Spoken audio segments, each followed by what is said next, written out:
postulates of VSEPR theory is the valence cell is considered as a sphere in which the electron pair are localized on the sphere surface at maximum distance in between them. Okay, जो central atom है, central atom है वो valence shell electron, तो ये क्या होता है, इसको हम लोग स्फीयर लाइक कंसीडर करते हैं, और जो भी आपके बॉन्डिंग या नॉन बॉन्डिंग इलेक्ट्रॉन है वो इसके सरफेस पे अरेंज होता है विथ मैक्सिमम डिस्टेंस, जहाँ पे उसका जो रिपल्सन हो वो मिनिमम हो जाए. ओके, नेक्स्ट है आपका a multiple bond is treated as if it a multiple bond is treated as a single bond. Okay, multiple bond क्या हो सकता है, if it is a single electron pair and 2 or 3 electron pair of multiple bond are treated as a single super pair. हम लोग इसको एक example से समझ सकते हैं कि कोई भी मॉलिक्यूल जिसमें अगर मल्टीपल बॉन्ड है, यानी कि वो सिंगल या ट्रिपल या डबल बॉन्ड है, तो उसको भी VSPR थियरी में सिंगल बॉन्ड ही कंसीडर किया गया है. जैसे अभी हमने एक एग्जांपल देखा था बेरिलियम क्लोराइड. ओके, तो बेरिलियम क्लोराइड में क्या देखा था कि इनके बीच में जो बेरिलियम और क्लोरीन के बीच में क्या था, सिंगल बॉन्ड. बेरिलियम क्लोराइड है वो 2 सिंगल बॉन्ड. नेक्स्ट आप देखो carbon dioxide. If you draw the Lewis structure we will find C double bond O and C double bond O. Okay, because carbon have a 4 valence electron and oxygen have a 6 valence electron. Only 2 electron is deficient to gain octet. तो ये आपका structure बनता है. लेकिन अब हम जब VSPR theory को कंसीडर करते हैं तो देखिए इसका भी शेप क्या है, लीनियर है. अगर यहाँ पे क्या है, 2 बॉन्ड इलेक्ट्रॉन को कंसीडर किया गया है. अब यहाँ पे इसका 4 बॉन्ड इलेक्ट्रॉन को कंसीडर नहीं किया है. यहाँ भी जो VSPR थ्योरी के थ्रू जो शेप आता है कार्बन डाइऑक्साइड का वो भी क्या आता है, लीनियर. यानी कि जो ये डबल बॉन्ड है यहाँ भी इसको क्या कंसीडर किया गया है, सुपर सिंगल बॉन्ड. यानी कि और इनके बीच में जो आपका एंगल बनता है वो क्या है, 180 डिग्री. ओके, यहाँ भी क्या है आपका 180 डिग्री. दोनों का शेप क्या है, लीनियर. ओके, तो इससे क्या आपका है कि ये VSPR थ्योरी के अकॉर्डिंग हम डबल बॉन्ड हो ट्रिपल बॉन्ड हो उसको कंसीडर हम लोग सिंगल बॉन्ड ही करते हैं. Next is if a molecule have a several resonating structure.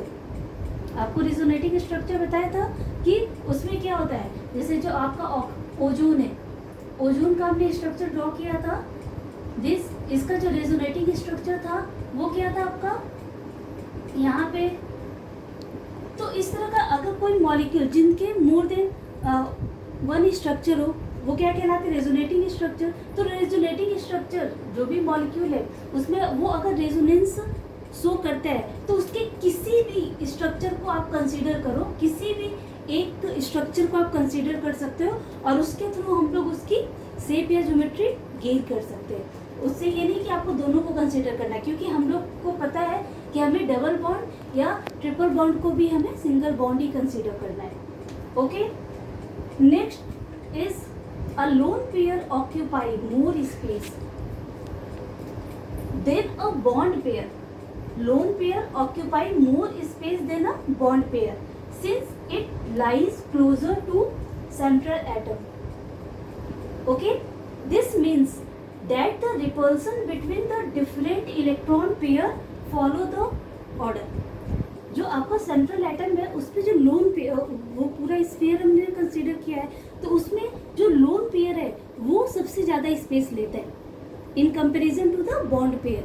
तो उसकी वजह से क्या होगा कि लोन पेयर अपने जो बॉन्ड पेयर है या उसके पास जो अदर लोन पेयर है उसको वो ज़्यादा रिपेल करेंगे. यानी कि यहाँ पे जो रिपल्सन सबसे ज़्यादा किस में होगा, लोन पेयर में, क्योंकि उसने ही सबसे ज़्यादा स्पेस गेन कर रखा है. तो यहाँ पे जो, तो हम इसके थ्रू क्या निकालते हैं कि जो रिपल्सन होता है सबसे ज़्यादा किस में होता है, लोन पेयर के बीच में होता है। फिर उससे कम किस में होगा, lone pair bond pair, then bond pair bond pair. तो इसको हम लोग एक एग्जांपल के थ्रू कंसीडर करते हैं कि कैसे इसको आपने देखना है।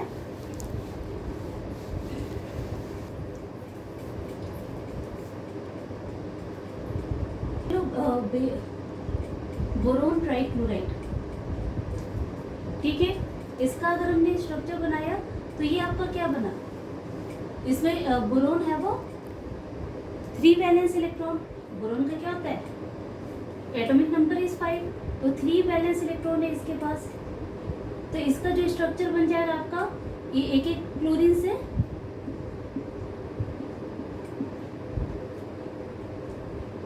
शेयरिंग करता है, और यानी कि इसके पास कोई भी लोन पेयर नहीं है। तो इनके बीच में क्या है, केवल बॉन्ड पेयर रिपल्सन है, ठीक है। अब हम कोई ऐसा मॉलिक्यूल लेते हैं जिनके पास बॉन्ड पेयर के अलावा लोन पेयर इलेक्ट्रॉन भी प्रेजेंट है। जैसे अभी हमने कंसीडर किया था अमोनिया, ठीक है, अमोनिया को हमने कंसीडर किया था। इसमें क्या है, it have 1 lone pair and 3 bond pair, okay. तो यहाँ क्या है, ये बॉन्ड पेयर। अब इनके बीच का जो रिपल्सन होगा, इट इज क्या होगा, it is bond pair repulsion. ये क्या होगा आपका, बॉन्ड पेयर रिपल्सन। ये क्या होगा, ये आपका क्या है, लोन पेयर। तो ये इनके बीच का जो रिपल्सन क्या होगा, ये क्या होगा आपका, bond pair lone pair repulsion. इनके बीच में जो रिपल्सन लग रहा है, ये क्या होगा आपका, bond pair lone pair repulsion, okay. यानी कि ये भी एक दूसरे को रिपल कर रहे हैं, ये भी आप एक दूसरे को रिपल कर रहे हैं, बट जो आपका रिपल्सन ये है बॉन्ड पेयर लोन पेयर, इनका रिपल्सन इसके कंपैरिजन में ज्यादा होगा। यानी कि जो ये बॉन्ड है वो अंदर की तरफ शिफ्ट होगी, ठीक है। ये रिपल्सन ज्यादा है और ये भी एक दूसरे को, लेकिन जब शिफ्टिंग किधर होगी, अंदर की तरफ, यानी कि जो इसका एक्चुअल बॉन्ड था, एक्चुअल एंगल था, बॉन्ड एंगल, वो क्या हो गया, डिक्रीज हो गया due to the bond pair lone pair repulsion. Here bond pair lone pair repulsion is greater than bond pair. तो जो इसका एक्चुअल एंगल था वो क्या हो जाएगा आपका, डिक्रीज करेगा। क्यों, क्योंकि इसका मैग्नीट्यूड ज़्यादा है और इसके कंपैरिजन में कम है, क्योंकि आपको पता है कि bond pair lone pair repulsion is greater than bond pair,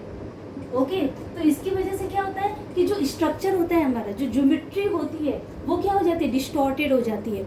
यानी कि जो एक 4 बॉन्ड पेयर के इसमें जो ज्योमेट्री बनती है, उससे इसके एंगल में डिफरेंस आ जाता है, ओके। तो ये क्या हो जाएगी, इसकी जो ज्योमेट्री होगी वो एक्चुअल से थोड़ा सा डिफरेंट हो जाएगा, और उसको हम लोग क्या बोलते हैं, डिस्टॉर्टेड ज्योमेट्री। अब हम लोग एक और कंसीडर करते हैं, H2O, वाटर को आप कंसीडर करो। वाटर में क्या होता है, ऑक्सीजन है वो 6 वैलेंस इलेक्ट्रॉन, यहाँ पे क्या है आपका 6 वैलेंस इलेक्ट्रॉन है, लेकिन ये केवल इसके पास क्या है, 2 हाइड्रोजन से एक इलेक्ट्रॉन से शेयर किया, और यहाँ पे क्या हो गया कि 1 बॉन्ड पेयर, इट मीन्स ये 2 bond pair and 2 lone pair, ठीक है। तो ये आपका लोन पेयर, अगर इसको हम लोग ऐसे दिखा दें तो यहाँ पे क्या होगा, अब देखिए ये बॉन्ड पेयर है, ये बॉन्ड पेयर है, ठीक है। अब इनके बीच में भी रिपल्सन होगा, बॉन्ड पेयर के भी बीच में रिपल्सन होगा आपका। फिर बॉन्ड पेयर लोन पेयर के भी बीच में क्या होगा आपका, रिपल्सन होगा।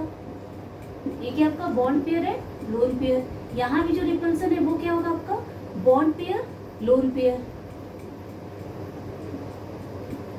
बॉन्ड पेयर और लोन पेयर, ठीक है। और ये वाला ये क्या है, दोनों लोन पेयर है, तो इनके बीच में जो रिपल्सन होगा ये क्या होगा आपका, loan pair repulsion. You know that loan pair repulsion is greater, यानी कि ये एक दूसरे को ज्यादा रिपल करेगा।